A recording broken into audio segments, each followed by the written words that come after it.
Nós, como sociedade e também como indivíduos, nos tornamos muito bons em descrever nossos problemas.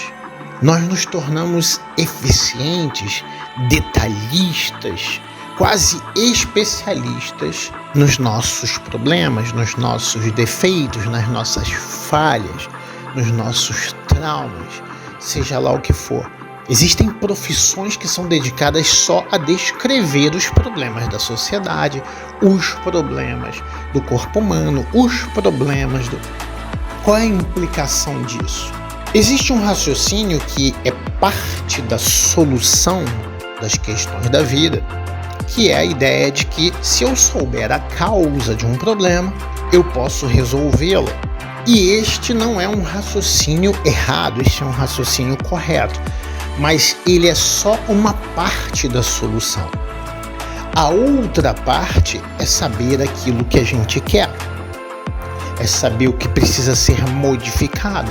Eu poderia, por exemplo, descrever detalhadamente todas as questões relativas à falta de segurança aqui no meu estado, o Rio de Janeiro, e você provavelmente concordaria, e alguns dados você ficaria estarrecida, mas descrever o problema não resolve muita coisa se não houver uma proposta do que fazer em lugar disso. De uma forma geral, meus clientes, meus pacientes, meus alunos sabem muito bem qual é o problema deles.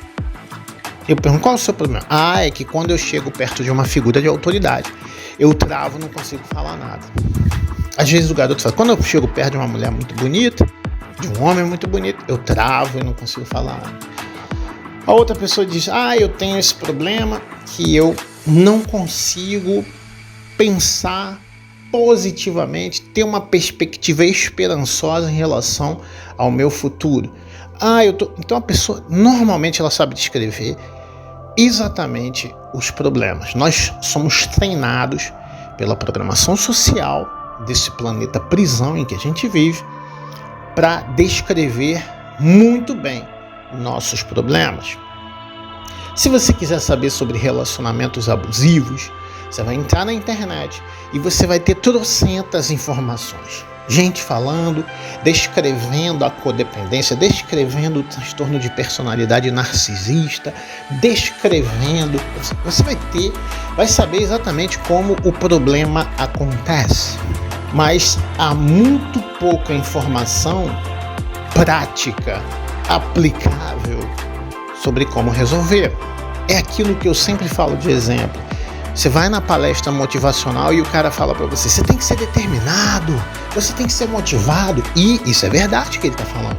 Só que imagina, uma pessoa depressiva vendo aquilo, ela está em depressão, ela nem sabe como ser motivada. Ela não sabe, ela não consegue, no estado atual que ela está.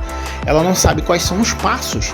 Uma habilidade emocional, a habilidade de ficar motivado, por exemplo, é como fazer o cálculo estrutural de um prédio. Se você é um engenheiro, você sabe, você estudou para isso. Mas se eu chego para uma pessoa que tem qualquer outra profissão, ou mesmo um engenheiro que não exerce essa área, a pessoa não sabe como talvez ela saiba que existe isso, talvez ela saiba até o que é isso, mas ela não sabe como fazer. A questão é que um termo pomposo, cálculo estrutural de uma obra, você entende que exige muitos passos, mas ficar motivado, você pensa que é fácil, mas não é. Qual é o problema da gente ser muito bom em descrever nossos problemas? Em que isso atrapalha? Se eu estou tentando resolver um desafio na minha vida, entender esse desafio é a primeira parte. Mas se eu transformo esse desafio em objeto de estudo e eu estou sempre pensando nas coisas que eu errei, nas coisas que eu erro, nas escolhas mal feitas, no trauma, na decisão errada, eu estou ruminando isso, eu estou pensando de novo sobre isso, eu estou rodando esse programa novamente no meu cérebro e isso funciona como se fosse um ensaio mental, o que só perpetua a situação. Cada vez que eu me lembro de uma situação dolorosa, por exemplo, ela dói novamente. Eu recoloco essa informação na minha mente eu ensaio para que isso aconteça de novo ou para me manter nesse estado de arrependimento, de dor, de ressentimento, de mágoa, seja lá o que for. Mauro, você está também descrevendo um problema que é o problema de descrever problemas. Sim, e agora eu vou te falar o que você tem que fazer. Quanto melhor você for em descrever seus problemas repetidas vezes, menor a chance de você curar esses problemas. Sim, Mauro, então o que eu faço? Bem, uma vez que você tenha entendido o seu problema, ou que você busque a ajuda de um profissional que te ajude primeiro a entender, o próximo passo é o que você quer ao invés disso. O que precisa melhorar?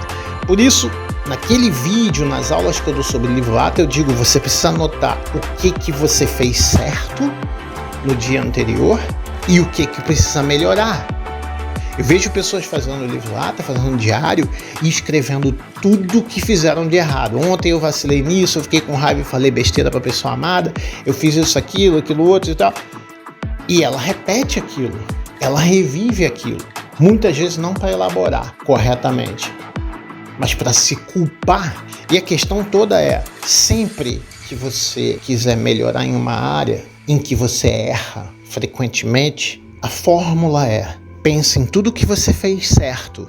E os erros, você não vai chamar de erros, você vai dizer em que eu preciso melhorar. Porque algumas coisas você fez certo, não é possível que você só faz tudo errado. Tem pessoas que estão tão hipnotizadas pela ideia de que são problemáticas que elas acham que tudo elas fazem errado. Mas é impossível isso. Alguma coisa você acertou. Você não está conseguindo ver porque o teu foco está tão direcionado para ver o problema que você não consegue. Porém, eu tenho certeza que alguma coisa você acertou. E que coisa você precisa melhorar? Eu acertei nisso. Eu preciso melhorar nisso. Com essa perspectiva, parando de descrever e reviver e ruminar os seus erros, as suas falhas, você realmente vai conseguir alcançar alguma coisa, ter um resultado diferente e superar esse problema que você se tornou tão bom em descrever.